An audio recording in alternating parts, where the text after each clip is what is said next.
అతడు ఆ మనిషి ఆడ ఉన్నాడు, మా మనిషి బయట. చూడు ఏం చేస్తాడు, అబ్జర్వ్ చేయి. ఆ చేతిలో ఆల్రెడీ పాస్బుక్, దాని కింద కార్డ్ ఏముంది సార్. ఏం చేస్తాడు చూడు.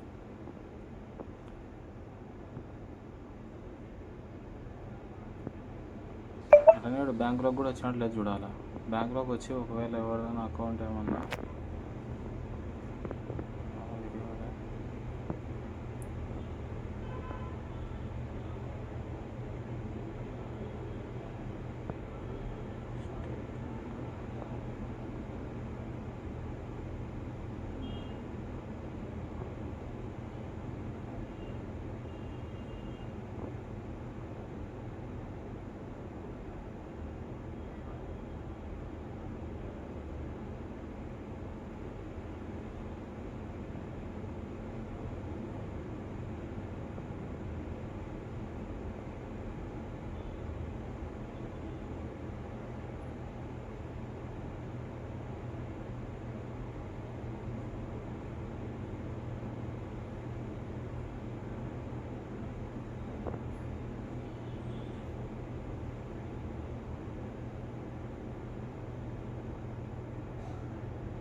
ఫోటో తీసి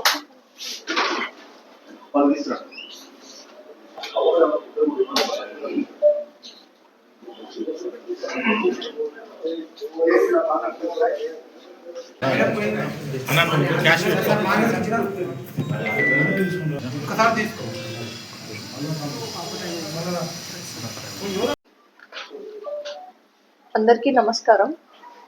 నంద్యాల 1 టౌన్ పరిధిలో ఉన్న శ్రీనివాస సెంటర్లో ఉన్న SBI ATM బ్రాంచ్ వద్ద 29th జనవరిన ఒక పెద్ద ఆయన పాస్బుక్ ప్రింటింగ్ కోసమని వస్తారు. వచ్చిన టైంలో పాస్బుక్ ప్రింట్ చేసుకోవడం అతనికి సరిగ్గా రాకపోవడం వల్ల ఇది ఒక పక్కనే ఉన్న ఒక పర్సన్ గమనించి అతని వద్దకు వచ్చి ఒక 1000 రూపాయలు కనుక డ్రా చేస్తే పాస్బుక్ ప్రింటింగ్ అవుతుంది అనేసి అతనికి మాయమాటలు చెప్పి పక్కకు తీసుకెళ్లి ATM వద్ద ఈయన కార్డు తీసుకొని, ఈ పెద్ద ఆయన కార్డు తీసుకొని ఒక 1000 రూపాయలు డ్రా చేసి ATM తిరిగిచ్చే టైంలో ఇతని వద్ద ఉన్న ఇంకో ATM కార్డుని ఇతని చేతిలో పెట్టేసి అసలు ATM కార్డు తీసుకెళ్లిపోతాడు.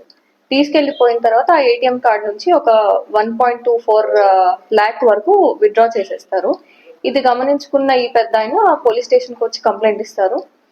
మేము దీని మీద కేసు రిజిస్టర్ చేసి దర్యాప్తు చేపట్టాము. మాకు దొరికిన CCTV ఫుటేజ్ ని బేస్ చేసుకొని ముద్దాయిని మేము ఐడెంటిఫై చేయడం జరిగింది. సీసీ సిబ్బంది అలాగే 1 టౌన్ సిబ్బంది ఈ కేసు మీద దర్యాప్తు చేసి ఈ అక్యూజ్డ్ ఎవరో ఐడెంటిఫై చేయడం జరిగింది. ఈ రోజు మేము అక్యూజ్డ్ ని అరెస్ట్ చేశాము. సో అక్యూజ్డ్ వివరాలు ఇలా ఉన్నాయి. ఇతని పేరు దండన్న గారి సిద్ధేష్. ఇతనిది కృష్ణాపురం గ్రామం, వెల్దుర్తి మండలం, కర్నూలు డిస్ట్రిక్ట్. ఇతని మీద పాత కేసులు కూడా చాలా ఉన్నాయి. సుమారు 18 కేసుల వరకు ఉన్నాయి. ఇతను అనంతపురము, తర్వాత కర్నూలు, ఆదోని, కడప ఈ జిల్లాలో కూడా సిమిలర్ అఫెన్సెస్ చేస్తున్నాడు. అండ్ ఇతను ఆల్మోస్ట్ 15 years నుంచి ఇలాంటి అఫెన్సెస్ లో పాల్గొంటున్నాడు. ఎవరు ఆ, ఎవరన్నా పెద్దవాళ్ళు ఉన్నా లేకపోతే వాళ్ళకి సరిగా కొంచెం అమాయకంగా కనిపించినా వాళ్ళని టార్గెట్ చేసుకొని వాళ్ళ వద్ద ఇలాంటి క్రైమ్స్ కి పాల్పడుతున్నాడు. సో ఈ రోజు ఇతన్ని అరెస్ట్ చేయడం అనేది. అండ్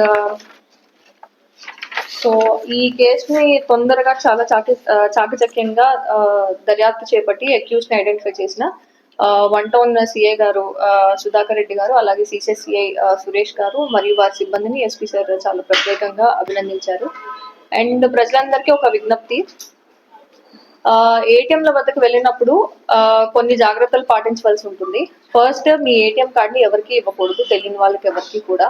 అట్లాగే ఏటీఎం పిన్ని కూడా ఎవరికి పడితే వాళ్ళకి డిస్క్లోజ్ చేయకూడదు. అండ్ మీరు ఏటీఎం నుంచి మనీ డ్రా చేసుకునేటప్పుడు కూడా చుట్టుపక్కల ఎవరన్నా గమనిస్తున్నారా అనేది కూడా మనం పరిసరాలను గమనించుకుంటూ జాగ్రత్తగా ఉండాలి.